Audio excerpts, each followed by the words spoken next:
2012-ci il 21 dekabrda hamı şam yandırır deyə dünya dağılacaq.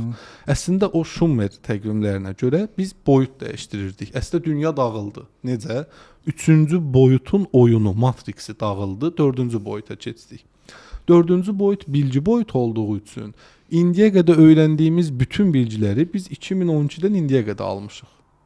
Bütün Wikipedia, YouTube, WhatsApp, Instagram insanların kütləvi şəkildə öyrəndiyi vaxt oldu bu 10 il. 2013-dən bu vaxta.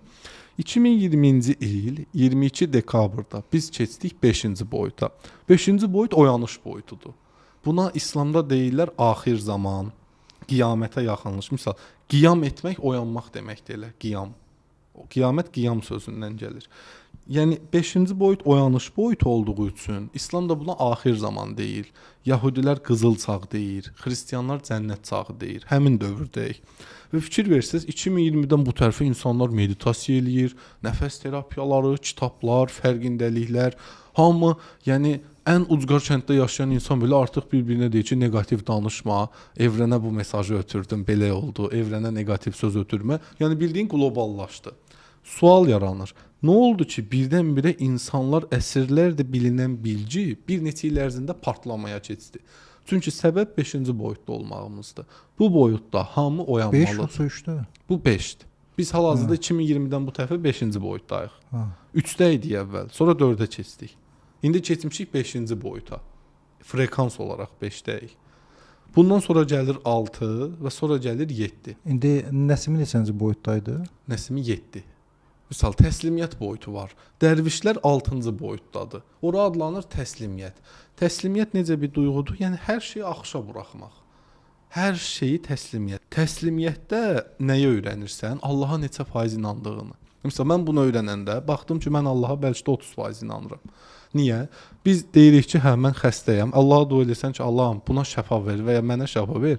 Həm də fikirləşsən ki, nətərə çıxım bu vəziyyətdən. Müxtəlif antibiotiklər alırsan, nə edirsən, tam o inanc yoxdur. Onu kəşf eləyirsən içində ki, mən yaradana tam inanmıram. O anda inanmağa başlayırsan. Təslimiyyət boyutu budur. 6-cı boyutu keçmədən 7-yə getmək olmur. Yəni %100 təslimiyyəti keçməlisən mərhələ olaraq. Gəl, yaxşı belə bir yenə Nəsimiyə qayıdaq da. Bax, Nəsimidə haqq mənəm, haqq məndədir. Aha. Yəni nə demək istəyirdi? Bunu belə deyim. Elə tam ora gəlirdim. 6-dan sonra 7 gəlir və o tanrılıq məqamıdır. Ora çatan bir insan, bilirsiniz nə olur? Fərz eləyin ki, sən artıq idrak eləmisən ki, Allah səndədir. Sənin üçün nə limitli ola bilər həyatda? Nəyə limit qoyarsan ki, mən bunu eləyə bilmərəm?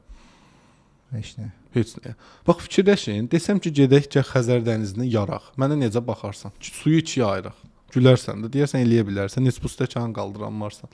Musa dənizi necə yardı? %100 əmin idi ki, Tanrı ondadır.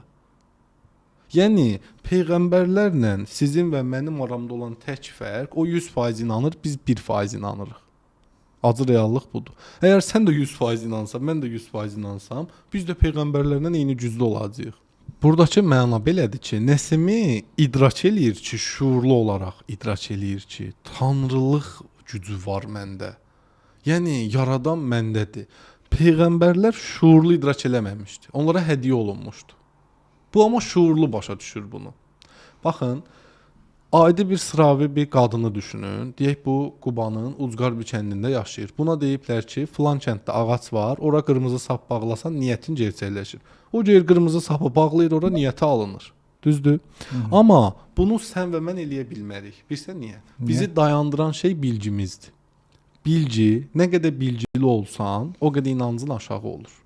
Ona görə çox bilgili adamların böyük əksəriyyəti ateizmə meyl eləyir, dinləri inkar eləyir.